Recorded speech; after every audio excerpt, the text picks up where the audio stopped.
Mr. Landlord Status, and we're going to talk about a checklist for home buyers. And you know what? Every checklist isn't the same because you might be buying something a little different and they might need a different inspection, a different type of appraisal. But for the standard home buying process, I'm going to give you a home buyer's checklist. Are you ready? So here we go. I like to jump right into it.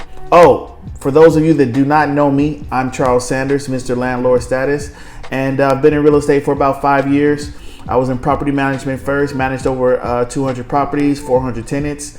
I helped hundreds of people find affordable housing as I was a realtor when I was a property management. Then I went to commission only.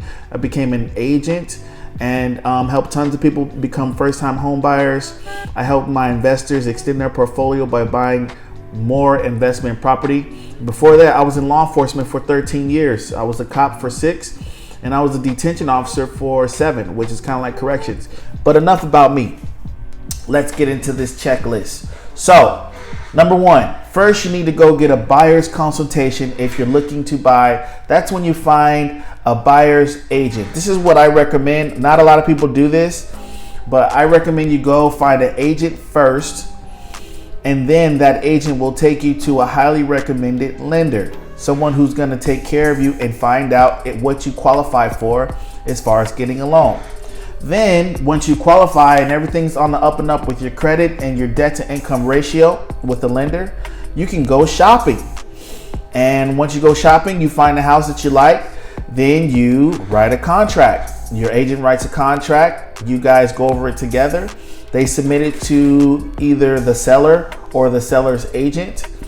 And if they like it, they accept the offer. If they don't, they reject it, and they let you know why they reject it. Maybe you came too low, or maybe they got multiple offers and you need to come a little higher. I was about to say officers. Anyway, not to get sidetracked. Then after that, it's a whole bunch of documents you got to sign, coming from your lender, coming from your agent, coming from the seller's agent, a lot of disclosure forms you'll be signing.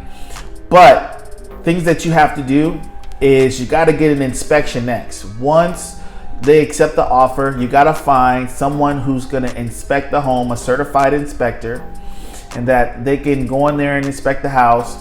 And after they inspect the house, they can tell you what they found. And whatever they find in the house, or whatever, the condo, apartment, whatever it is, whatever they find there, condominium, not an apartment, excuse me, condominium. Yeah, it could be an apartment. You might be investing in an apartment, but whatever they find there, they'll report that to you. And if you want something fixed, let's say an AC unit, let's say electrical, let's say the roof, let's say the plumbing. If you want something fixed, updated, or replaced, you put that in another report called a Benzer, and you send that back to the seller, and they review it, and then they have a opportunity to accept that, to say, okay, we will take care of it, or not. And let's just say they do. They say, okay, we're going to take care of it. Cool. Then they let you know when everything has been completed, all the repairs have been done. You and your agent go do a final walkthrough of the property, and you find out, if everything's up to standard. You might want to take your inspector back, or you might want to take a certified contractor back to see if everything's up to standard.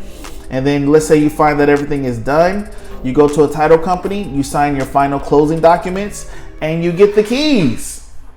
Voila, that's the steps. So if I missed a step and you guys are out there, go ahead and drop them in the comments, or if you got a question or anything like that for me, go ahead and put them in the comments, and don't forget to like, share, and subscribe to my page, because it don't cost you nothing to subscribe to my page. All right, I'm your favorite realtor, Mr. Landlord Status. Hey.